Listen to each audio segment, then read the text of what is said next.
Assalamualaikum warahmatullahi wabarakatuh. Waalaikumsalam warahmatullahi wabarakatuh. Kami dari kelompok 1 ingin menyampaikan cerpen yang berjudul Halilintar Bermulut Banyak.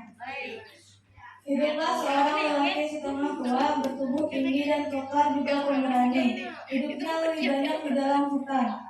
Jarang berada di desa tempat tinggalnya sehingga sedikit pun itu tidak mengusik dirinya.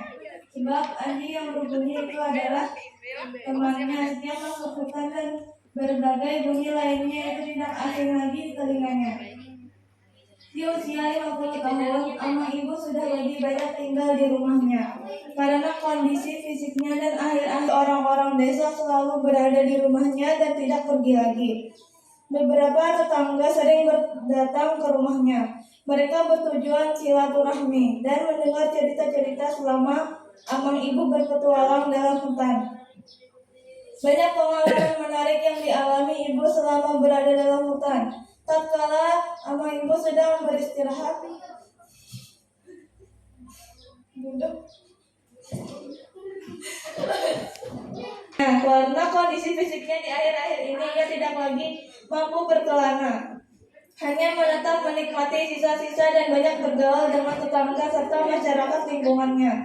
Setelah Rodi diketahui orang-orang desa selalu berada di rumahnya dan tidak pergi lagi, beberapa tetangga sering bertandang ke rumahnya.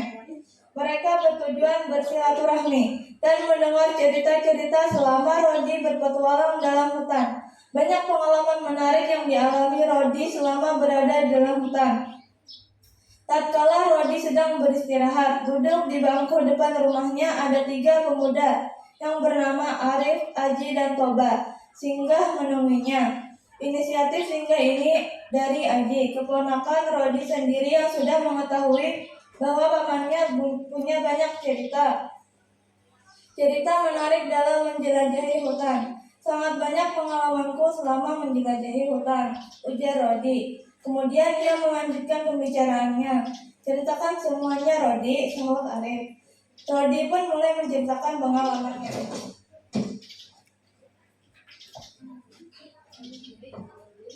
Dulu waktu saya melintas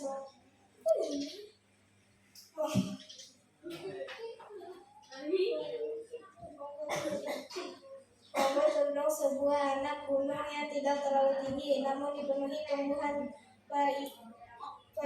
pelikat, manau, dan ilatung. Aku dikejutkan oleh suara aneh buk berulang-ulang. Benda yang tak dapat melihat langsung menyambar buta dan ingin merebut isinya. Segera aku berbalik dan menurunkan senjata dengan senjata buk terdengar di belakang sambaran kebutuhan terjadi lagi. Benda itu menyambar tak bisa kelihatan. Pegangan perebutan buat antara aku dan makhluk aneh butuhku Imam Ferry terangkat sendiri untuk terdiam mendengarkan. Setelah itu Mang Aji bersuara minta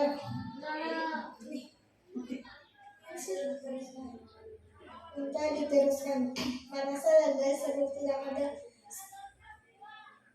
setengah lagi, tapi aku akan tetap waspada, ujar Ahmad Rodi. Berharap karena semua sudah merasa lapar.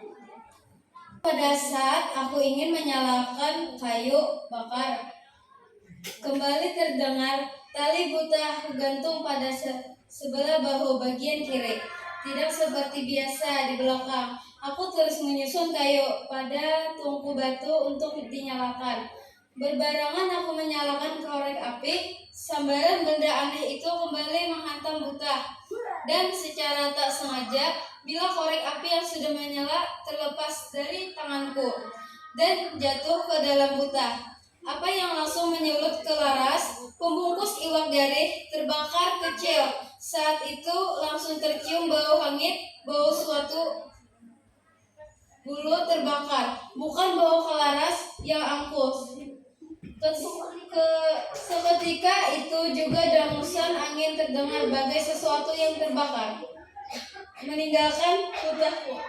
Setelah itu, aku langsung mematikan api dalam buta dan kembali menyalakan korek api untuk menyalakan kayu bakar. Aku menolak nasi makan dan selanjutnya meneruskan perjalanan hingga pulang. Tidak ada gangguan lagi. Sambungan cerita Amang Rodi. Iya, Mang, kata Arif.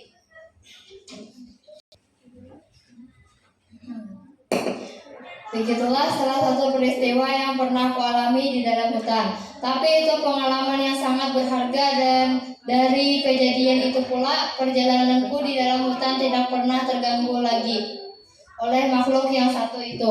Hebat sekali Amang ini, ujar Toba memuji.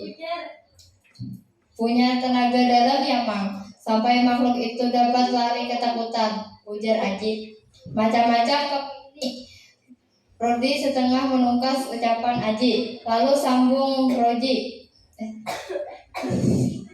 Bukan cuma salah tenaga dalam atau lainnya, tapi setelah tercium bau hangit benda tak kelihatan itu lari. Aku berkeyakinan bahwa ia takut dengan api. Maka itu selanjutnya segala perjalananku di dalam hutan aku selalu membawa obat yang menerus menyala sebagai obat nyamuk. Dengan cara itu aku tidak pernah terganggu lagi.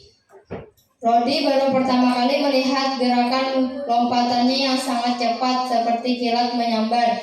Maka kuberi nama Halilintar. Itulah cerita terakhir Rodi di hadapan Aji, Arif, dan Toba, hingga mengakhiri berpetualangan dalam hutan.